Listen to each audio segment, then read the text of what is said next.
मुफ्ती जैद एहसान निज़ामी चैनल को सब्सक्राइब कीजिए और वीडियोस को लाइक शेयर करना ना भूलें। अस्सलामु अलैकुम वरहमतुल्लाहि वबरकातुहू।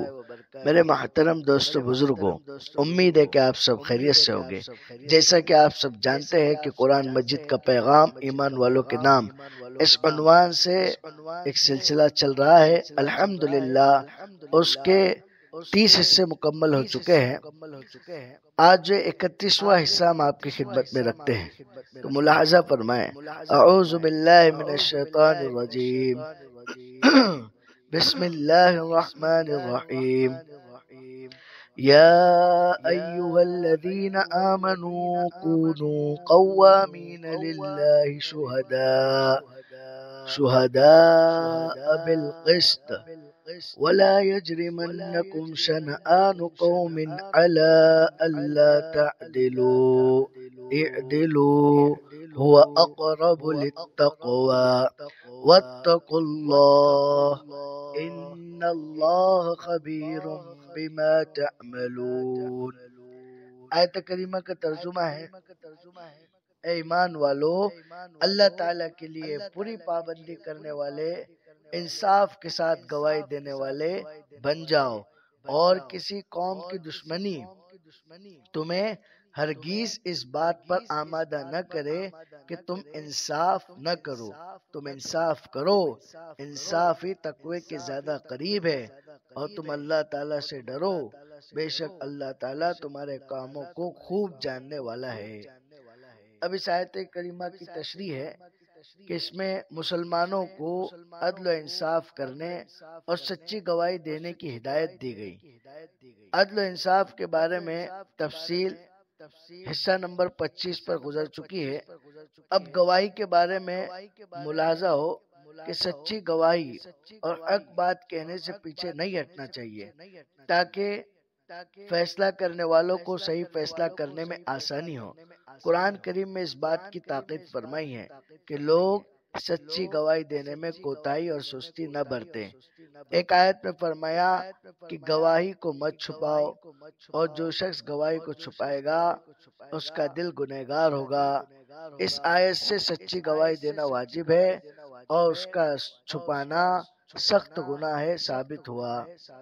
सच्ची गवाही देना मुफ्त की मुसीबत। चूंकि लोगों को सच्ची गवाही देने से रोकने वाली चीज ये है कि गवाह को बार बार अदालतों की हाजिरी करनी पड़ती है, जिसका नतीजा ये होता है कि जिस शख्स का नाम किसी गवाही में आ गया वो मुफ्त की मुसीबत में मुब्तला हो गया।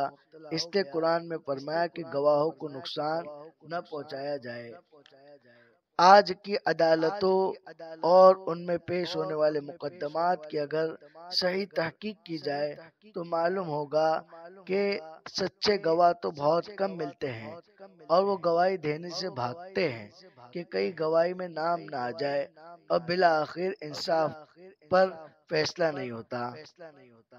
मगर इस बुनियादी गलती को कोई नहीं देखता कि अगर गवाहों के साथ शरीफाना मामला किया जाए और उनको बार बार परेशान न किया जाए तो अच्छे भले नेक और सच्चे आदमी कुरानी तालीमात के पेश नजर गवाही में आने से पीछे नहीं रहेंगे।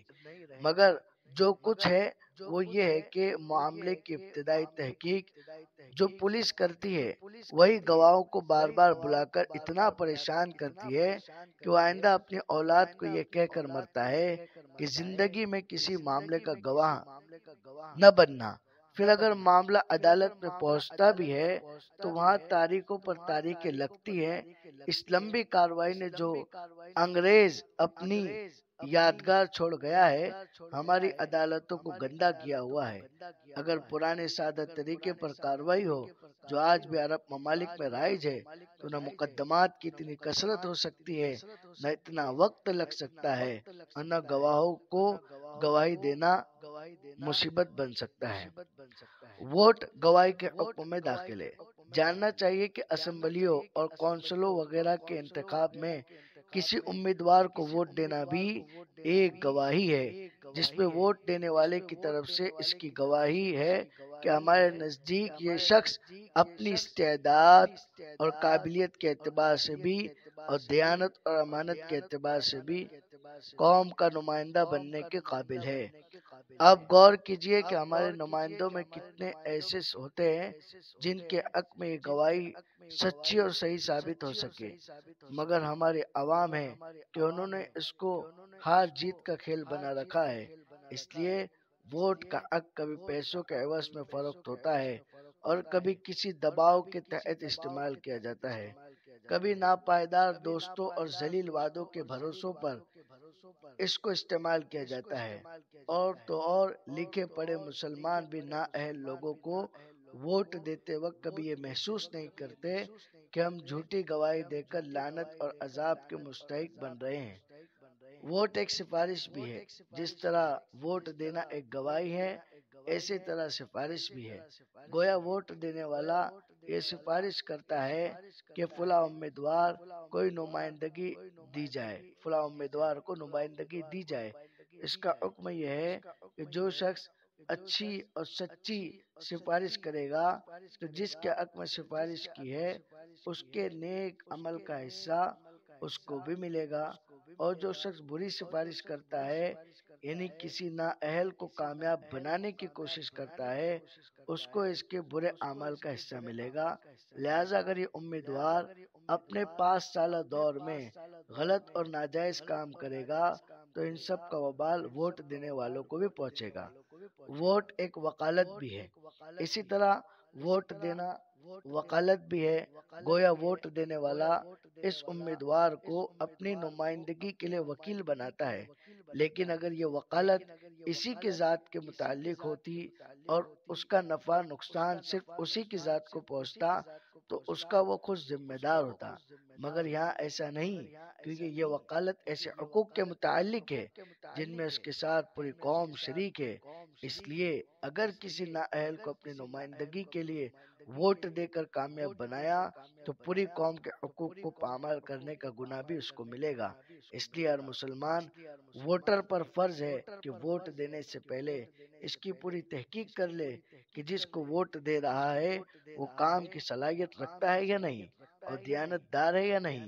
محض غفلت اور سستی کی وجہ سے بڑے بڑے گناہوں میں نہ پڑے۔ اس آیت سے ہمیں کیا سبق حاصل ہوتا ہے؟